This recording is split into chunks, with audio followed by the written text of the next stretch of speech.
अस्सलाम वालेकुम क्लास। उम्मीद करता हूँ कि सारे ठीक होंगे। आज हमारा है अल्काइल हैलाइड चैप्टर का लेक्चर नंबर 14, जिसमें हमने दो रूल डिस्कस करने हैं। पहला रूल है हॉफमैन रूल एंड सेट्ज़ेफ रूल। अगर आपको याद हो, एलिमिनेशन रिएक्शन में आपके पास अल्कीन बनती थी। एलिमिनेशन रिएक्शन में हमारे पास क्या बनती थी? अल्कीन बनती थी। अल्कीन अब आपके पास दो तरह की बनेगी। उसमें दो तरह की बनती है, एक बनती है सेट्ज़ेफ रूल के मुताबिक, एक बनती है हॉफमैन रूल के मुताबिक। During the elimination reaction many substrate have more than one beta carbon and more than one alkene are formed. ये एग्जांपल है, थोड़ी सी वो देख लें। CH3 bond CH bond CH bond BrCH3। Elimination reaction में सबसे पहले क्या होगा कि ये इसके ऊपर जब न्यूक्लियोफाइल अटैक करता है, या हम E1 की बात कर लेते हैं। E1 में क्या होगा, ये सबसे पहले यहाँ से बाहर निकल जाएगा, फिर इसके ऊपर पॉजिटिव चार्ज आएगा। अब ये वाला कार्बन कौन सा हुआ? Alpha carbon. ये वाला भी कार्बन बीटा और ये वाला कार्बन भी बीटा। अब उसने यही मैंने बात ऊपर कही है कि आपके पास सबस्ट्रेट में काफ़ी ज़्यादा बीटा कार्बन होते हैं। अब बीटा कार्बन डिसाइड करेगा सेट्ज़ेफ रूल और हॉफमैन रूल को। आगे एग्जांपल है ये वाली 2 ब्रोमो ब्यूटेन।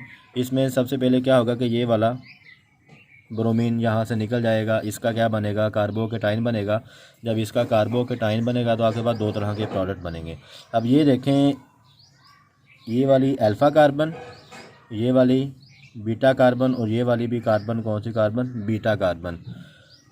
अगर तो इस बीटा कार्बन से हाइड्रोजन निकलेगा तो आपके पास प्रोडक्ट बनेगा ये वाला। प्रोडक्ट हमारे पास बनेगा ये वाला, अगर तो इस कार्बन से निकलता है। अगर तो निकलता है हमारे पास इस बीटा कार्बन से, तो हमारे पास प्रोडक्ट ये बनेगा। ठीक है। अब इन दोनों में से डिसाइड करने के पास आपके पास दो रूल हैं, एक सेट्ज़ेफ रूल है, एक हॉफमैन रूल है। गौर से सुनना। अगर ऐसी बीटा कार्बन जिसके पास हाइड्रोजन ज़्यादा हो और वहाँ से एक हाइड्रोजन निकले, वो वाला जो प्रोडक्ट बनेगा वो वाला हमारे पास बनेगा हॉफमैन प्रोडक्ट।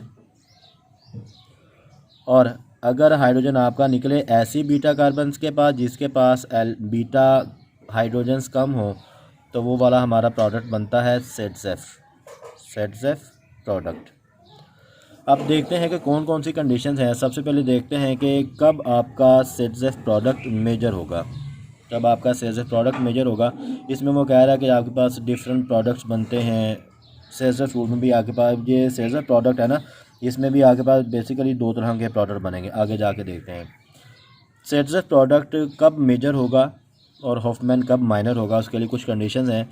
पहली कंडीशन क्या है कि जब आर ग्रुप आपका क्या होगा? एराइल होगा। एराइल से मुराद बेंजीन होगा।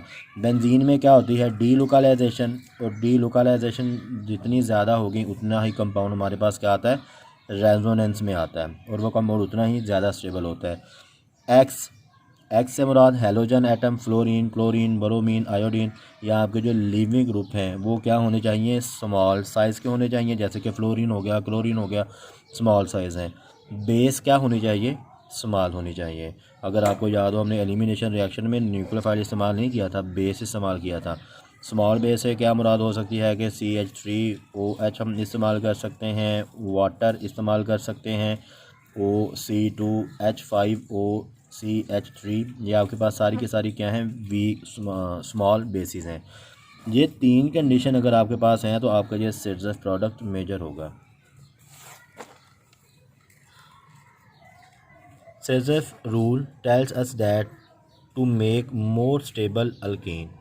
सेट्ज़ेफ रूल हमें कहता है कि वो अल्कीन बनानी है जो क्या हो? वो ज़्यादा स्टेबल हो, और मेजर प्रोडक्ट वही होगी हमारी सेट्ज़ेफ रूल के मुताबिक। और मोर स्टेबल अल्कीन कौन सी होती है? जिसमें अल्फ़ा हाइड्रोजन्स क्या हों? ज़्यादा हों। अल्फ़ा हाइड्रोजन्स ज़्यादा हों, और क्या हो? मोर क्राउडेड हो, मोर सब्स्टिट्यूटेड हो। डिफरेंट बुक्स हैं हमारे पास जिसके पास हम देखते हैं, फॉलो करते हैं।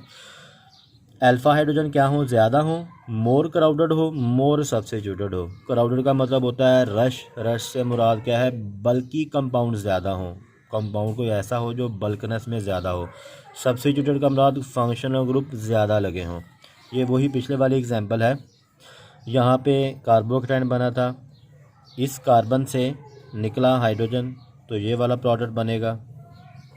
अगर तो इस कार्बन से हाइड्रोजन निकलता तो आपके पास ये वाला प्रोडक्ट बनता है।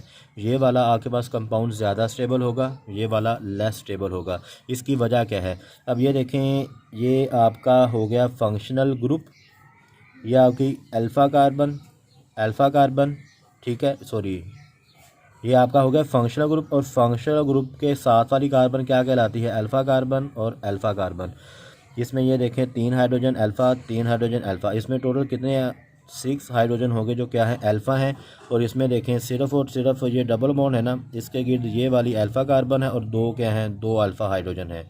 अगर हम सिरजेफ रूल के मुताबिक देखें तो ये वाला हमारा प्रोडक्ट क्या होगा, ये वाला हमारा मेजर होगा, जो क्या कहलाएगा, सिरजेफ प्रोडक्ट कहलाएगा।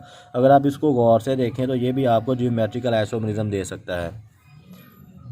इसमें यहाँ तो CH3 क्या हो सकता है, आइडेंटिकल पोजीशन पे आ जाएं, सेम एक साइड पे, या डिफरेंट साइड पे आ जाएं। दूसरा क्या है, सेम साइड पे आएगा। अगर सेम साइड पे आएंगे तो क्या प्रोडक्ट कहलाएगा, सिस प्रोडक्ट कहलाएगा। अगर आते हैं डिफरेंट साइड के ऊपर तो वो हमारा प्रोडक्ट कहलाता है ट्रांस प्रोडक्ट। अब देखना है सिरजेफ रूल के मुताबिक ये वाला जो प्रोडक्ट है ये तो हमारा स्टेबल है। अब सिरजेफ के मुताबिक ये आगे 2 प्रोडक्ट्स बन रहे हैं, इन दोनों में से ज़्यादा स्टेबल कौन सा होगा, ए वाला या बी वाला। इसमें हमारे पास ट्रांस वाला ज़्यादा स्टेबल होगा। क्यों, इसकी वजह क्या है, क्योंकि जब आपके सेम ग्रुप एक CH3 एक जैसे ग्रुप है ना, जब ये ओपोजिट साइड पे आएंगे तो इनके दरमियान में रिपल्शन कम होगी। जितनी ज़्यादा रिपल्शन कम होगी उतना ही कंपाउंड हमारा क्या होता है, वो स्टेबल कहलाता है। Because same group present on different side that causes less repulsion, because different side के ऊपर मौजूद है ना, तो क्या होगा, इनके दरमियान में रिपल्शन कम होगी। जितनी रिपल्शन कम होगी कंपाउंड अपना उतना ही ज़्यादा क्या हो जाएगा, स्टेबल बनेगा। लेकिन इसके लिए कंडीशन याद होनी चाहिए हॉफमैन प्रोडक्ट या सेजर प्रोडक्ट के लिए। वो क्या है, सेजर प्रोडक्ट के लिए वही जो कंडीशन आपको मैंने बताई थी। आर आपका क्या होना चाहिए, या एराइल होना चाहिए या रेजोनेंस में आना चाहिए। एक्स आपका क्या होना चाहिए, स्मॉल होना चाहिए। और बेस आपकी भी क्या होनी चाहिए, स्मॉल आनी चाहिए। तो फिर आपका जो प्रोडक्ट बनेगा इन दोनों में से वो सेजर वाला क्या होगा, मेजर होगा। अभी जो आपको मैंने अभी बात बताई वो तो थी हमारे पास अल्फ़ा हाइड्रोजन वाली। अब बात कर लेते हैं मोर क्राउडेड एंड मोर सब्स्टिट्यूटेड। अगर आप इसमें गौर से देखें, डबल बॉन्ड के इर्द गिर्द ये वाला जो कार्बन है, कार्बन का साइज़ बड़ा है, इसकी जो बल्कनेस है वो क्या होगी, वो ज़्यादा होगी। ये कार्बन डबल बॉन्ड के गिर्द एक बड़ा एटम मौजूद है, और इसमें भी देखें दूसरे भी एक कार्बन मौजूद है, ठीक है। मोर क्राउडेड, मोर सब्स्टिट्यूटेड का मतलब डबल बॉन्ड के अराउंड कितने ज़्यादा आपके सब्स्टिट्यूट्स लगे हुए हैं। इसमें देखें डबल बॉन्ड के इर्द लगे हुए हैं, एक CH3 दूसरा भी CH3। इसमें देखते हैं डबल बॉन्ड के गिर्द CH2, ठीक है, ज़्यादा क्राउडेड नहीं है। CH2 छोटा ग्रुप है एज़ कम्पेयर टू CH3, ठीक है। इस साइड पे कोई भी क्राउडेड ग्रुप मौजूद नहीं है, लेस क्राउडेड है as compare to this compound. तो इसमें भी क्या होगा कि दूसरा ये देखें लेस सब्स्टिट्यूटेड भी होगा। उसकी वजह क्या है, क्योंकि डबल बॉन्ड के अराउंड इस साइड पे कोई भी सब्स्टिट्यूएंट अटैच नहीं है। इस साइड पे क्या अटैच है, C2H5 इथाइल ग्रुप अटैच है। ये लेस सब्स्टिट्यूटेड, लेस क्राउडेड, तो लेस माइनर होगा, क्योंकि वो लेस मेजर हो जाएगा। और ये वाला इसमें देखें मोर क्राउडेड, मोर अल्फ़ा हाइड्रोजन, मोर सब्स्टिट्यूटेड, तो सेजर प्रोडक्ट स्टेबल होगा और यही क्या होगा, मेजर होगा।